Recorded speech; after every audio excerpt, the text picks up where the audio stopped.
Ég átti að hitta þá, ég man ekki út af hverju það var og þetta var í október 2000 Já. og ég kem svona inn í herbyggi þar sem þeir sita við svona borð.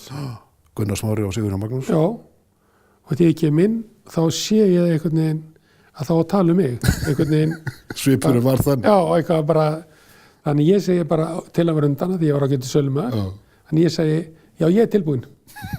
Og þeir bara, tilbúinn hvað? Þannig segi ég er tilbúinn að fara í meðferð og klára þetta mál, það er komið tími. Já. Og þá bara, já, heyrðu, við ringjum bara í Þórarinmar og við hljótum að geta redda þér og þá segi ég, strákar, ég er elstur og frekastur. Ég ræð hvernig ég gerir þetta. Ég ætla að fara í meðferð 5. janúar. Og þess að það stendst aldrei, það er margir sagt þetta, svo heldur að það sé batna og fer aldrei í þetta. Það sé strákar, ég er 50 þess ári, ég ætla að gefa mér þetta í afmælisgjöf, ég ætla að halda upp á 50 ára afmælið með svona pompa og rattkampæn og humor og allir þessi sem tilheyrir. Skála í kampaðinni og gamlarskvöld og inn 5. janúar. Og við það stóð ég.